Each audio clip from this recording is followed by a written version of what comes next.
Group online में आपका स्वागत है। मैं आपको कक्षा 9 का क्षेत्रफल अभ्यास से लंबवृत्तीय बेलन के विषय में पिछले वीडियो में कुछ उस पर बताया था, टॉपिक्स पे क्या कैसे लगाना है सवाल को, सूत्रों को भी बताया है, सूत्रों का क्या प्रयोग कहाँ पर है, या उनसे कुछ सवाल भी हुए थे। तो आज के इस वीडियो में केवल ओनली वन सवाल बताएंगे कैसे सॉल्व करते हैं सवाल को। तो यहाँ पर आपके सामने एक क्वेश्चन लिखा है, एक लंबवृत्तीय बेलन का वक्र पृष्ठ कह रहा है 24 पाई सेमी स्क्वायर है, तो तथा ऊंचाई कह रहा है 3 सेमी है। उसके आधार की त्रिज्या और आधार का क्षेत्रफल चाहिए। तो जो बेलन होता है आपका, बेलन का आधार का मतलब आपका ये वाला सिरा जो होता है, निचला सिरा, यही इसी की बात किया है। अब बेलन का वक्र पृष्ठ दिया है तो आप समझ जाइए कि वक्र पृष्ठ का सूत्र क्या होता है। अब बिना सूत्र याद हुए आपका नहीं बनेगा।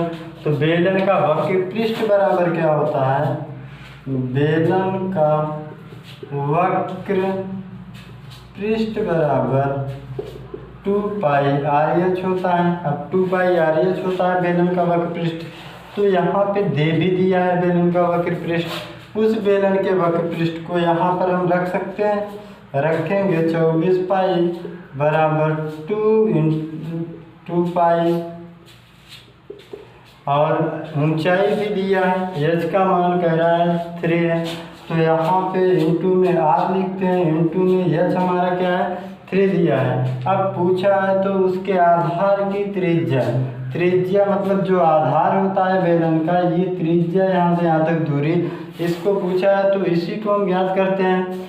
तो यहाँ पे क्या होगा, पाई से आपका पाई कट जाएगा, इन दोनों का गुणा क्या होगा 6। अब 6 से हम काट देंगे तो ये हमारा कट गया 4 आया। तो r बराबर क्या प्राप्त होता है 4। अब r बराबर अगर हमें 4 प्राप्त हो जाता है तो इसके बाद फिर आगे देखेंगे क्वेश्चन हो गया है कि आधार का क्षेत्रफल भी ज्ञात कीजिए।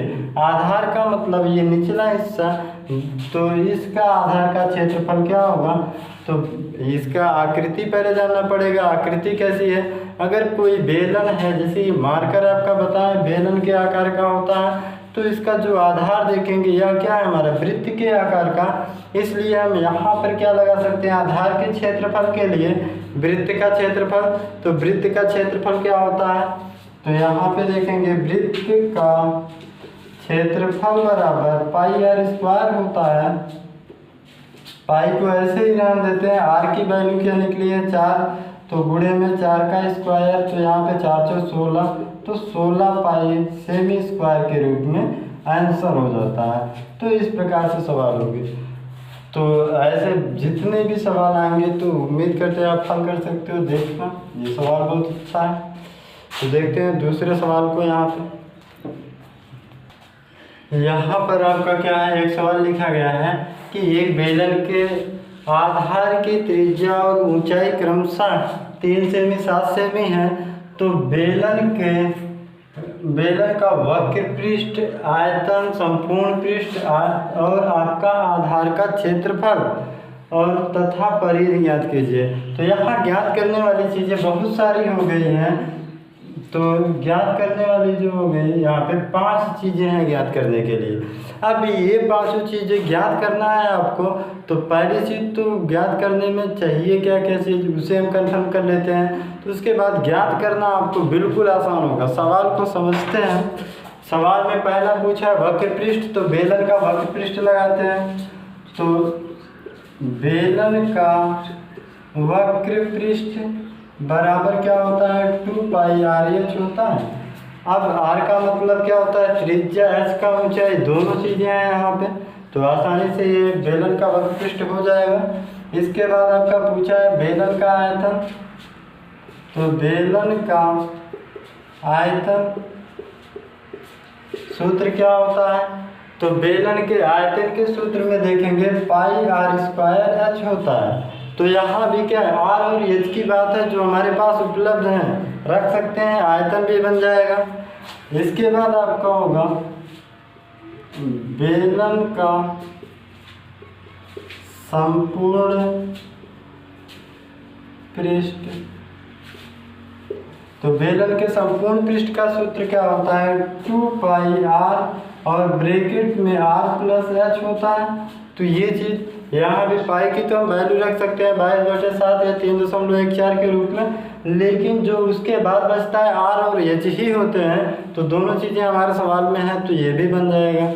यानी इसके बाद जो हम आपका यहाँ पे देखेंगे आधार का क्षेत्रफल, जो बेलन है उसके आधार का क्षेत्रफल यानी निचला हिस्सा बेलन का हमें पता करना है। तो बेलन का जो निचला हिस्सा पता करना है वह कैसा होता है, वृत्ताकार होता है। तो आधार का क्षेत्रफल यानी कि अब समझ जाइए वृत्त का क्षेत्रफल, तो वृत्त का क्षेत्रफल यहाँ पे लगाएंगे, तो वृत्त का क्षेत्रफल बराबर क्या होगा, πr²। तो यहाँ तो h की ज़रूरत नहीं है, लेकिन r रख देंगे तो काम बन जाएगा, तो ये भी हमारा हो जाएगा। इसके बाद क्या कह रहा है, परिधि ज्ञात करना है, यानी कि जो आपका इनके किनारे की सर्किल होती है इसको ज्ञात करना है। वृत्त है तो वृत्त की परिधि लगाना है, तो वृत्त की परिधि क्या होती है, वृत्ताकार है, इसलिए वृत्त की परिधि बराबर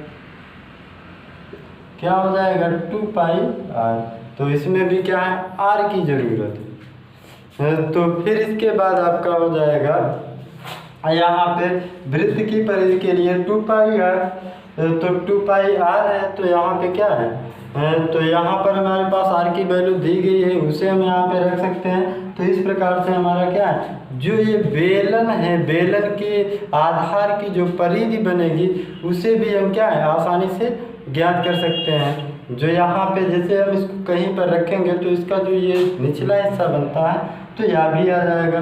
तो इसमें हमारे पास r की वैल्यू सवाल में दी गई है 3 और h की 7 दी गई है, तो इसको तो यहीं पर हम छोड़ देते हैं सवाल को। तो आपको सारी चीज़ें r और h का मान पता है, तो गुणा भाग आप सबको स्वयं करना है, तो इसको कर लीजिएगा। इसके बाद हम आपको तीसरा एग्जाम्पल बताते हैं। तीसरा यानी कि क्वेश्चन क्या होगा, यहाँ पर आपका ये एग्जाम्पल जो है लिखा गया, कह रहा है एक 11 सेमी व्यास वाले बेलनाकार बर्तन में कुछ पानी है। यानी ये आपका एक बर्तन है जिसका जो व्यास है कह रहा है 11 सेमी है व्यास, तो उसमें कुछ पानी भरा है। तो ये मान लेते हैं हमारा पानी की मात्रा हो जाए यहाँ से यहाँ तक। तो यदि कह रहा है 5.5 सेमी भुजा का घनाकार ठोस पूरी तरह पानी में डुबो दिया जाए, तो बर्तन में पानी की सतह कितनी ऊपर उठ जाएगी।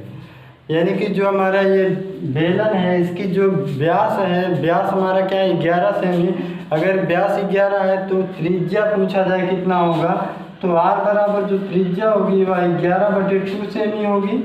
व्यास की आधी होती है त्रिज्या, तो उस पूरे बेलनाकार बर्तन की त्रिज्या 11/2। अब कह रहा है 5.5 सेमी का जो घनाकार बॉक्स कह रहा है, तो 5.5 सेमी का घनाकार बॉक्स जो होगा उसकी आपका कह रहा है इसे जब इसमें डालेंगे तो पानी की सतह क्या होती है ऊपर उठ जाती है। मान लेते हैं यहाँ तक पानी था, अब ये पानी क्या होता है उठकर इतनी ऊंचाई तक आ जाता है। तो यह पूछ रहा है जो पानी इतनी ऊंचाई तक उठा तो इसकी ऊंचाई ये क्या होगी, इसी ऊंचाई को पूछ रहा है। अब हम सवाल लगाते समय सवाल को अच्छे से समझते हैं। पानी उतनी ही ऊपर उठा होगा ये जितना कि इसका आयतन रहा होगा। अगर हम इसके आयतन और इसके इतने दूरी के बेलन के आयतन को बराबर कर देते हैं तो हमारा आंसर क्या है आसानी से मिल जाएगा। तो यहाँ पर देखेंगे बेलन का आयतन बराबर क्या होगा, बेलन का आयतन क्या होता है πr²h, पाई क्या मान इंटू r का मान जो होगा, चाहे यहाँ पर बेलन को समझा जाए r या फिर यहाँ बेलन का r समझा जाए, त्रिज्या समान रहेगी, इसलिए r का मान जो होगा बेलन के आयतन में वह हमारा क्या हो जाएगा 11.2 होगा, यानी πr²h होता है वैसे। तो पाई क्या मान यहाँ पे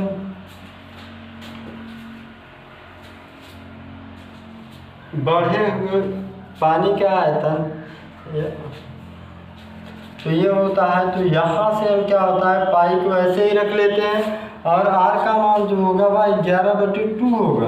अब 11/2 का स्क्वायर होगा या फिर यहाँ पे इसे हम काटेंगे तो r का मान क्या होगा 5.5 5 सेमी के रूप में आएगा, तो इसे हम कर सकते हैं क्या, 5.5 सेमी का स्क्वायर इंटू आपका एच। ये हमारा क्या हो जाता है, एच का मतलब ये जो पानी उठा है ये तो हमें पता नहीं है, यही ज्ञात करना है। आर का मतलब इस बेलनाकार बर्तन की त्रिज्या जो 11 व्यास दिया था उसका आधा हो जाएगा 5.5।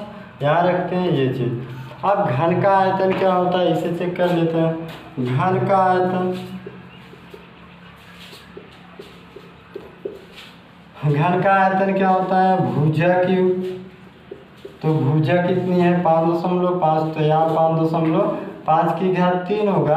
अब यह दोनों आपस में बराबर होंगे क्योंकि ये जब हम इसमें डालेंगे बेलनाकार बर्तन में पानी उतनी ही ऊपर जाएगा जितना इसका आयतन होगा, तो इसलिए दोनों को बराबर रख देते हैं। तो यहाँ पे क्या होगा, पाई इंटू 5.5 का स्क्वायर इंटू एच बराबर 5.5 का क्यूब। तो यहाँ ये पूरा आपका जो होगा एच को यहीं पर रहने देते हैं, सारी चीज़ों को उस तरफ भेज देते हैं। यहाँ आपका 5 का क्यूब है तो 5.5 को हम क्या है 3 बार लिख सकते हैं। अब ये जब उधर जाएगा तो क्या होगा, बटे में हो जाता है। पाई की वैल्यू रख सकते हैं 22/7, तो 22 यहाँ रहेगा, जो 7 होगा यहाँ ऊपर चला जाएगा इसका मान यहाँ पे। या एक स्टेप में और लिख लेते हैं पहले, तो सॉल्व करते हैं। पाई इंटू आपका ये चीज़ हो जाएगा 5.5 को 2 बार, क्योंकि यहाँ पे आपका 2 बार, तो इससे ये कट जाएगा। अब ये 22/7 जो है पाई की वैल्यू रखेंगे, h बराबर 5.5 बचा। अब 22/7 जब रखेंगे 7 आपका ऊपर चला जाएगा, तो यह हमारा हो गया 7 ऊपर। अब दशमलव यहाँ काटेंगे तो ये आपका गुणे में क्या हो जाएगा, इधर 10 लिख लेते हैं दशमलव हटने के बाद। तो यहाँ पे क्या करते हैं, काट देते हैं, 11 दूना 22, 11 पचे 55 हो जाएगा। 5 से काट देते हैं तो यहाँ हमारा क्या हो जाएगा, 5 दूना 10, तो h बराबर बचता है 7/4। तो यहाँ पे भाग देंगे तो h बराबर क्या आ जाएगा, 4 × 9 4 बचा 3, 30 हो जाएगा। तो यहाँ पे 4 × 7 28, 4 × 5 20, इतना सेमी आपका पानी जो होगा ऊपर उठेगा। तो इस प्रकार से इसका आंसर हुआ। तो सवालों में कोई समस्या नहीं होगी, केवल सवाल को समझना है, कौन सा सूत्र लगाना है, क्या उसमें कम्बिनेशन है। अगर इतना समझ लेते हैं सवाल आसानी से हल हो जाएगा। तो उम्मीद करते हैं समझ में आया होगा। अगर कोई समस्या है अभ्यास को लगाने में तो हमारे व्हाट्सएप नंबर पर संपर्क कर सकते हैं। हमारा व्हाट्सएप नंबर है 81 27 14 84 33। तो आज के वीडियो में बस इतना ही, धन्यवाद। सब्सक्राइब कीजिए हमारे चैनल को और बेल दबाना ना भूलें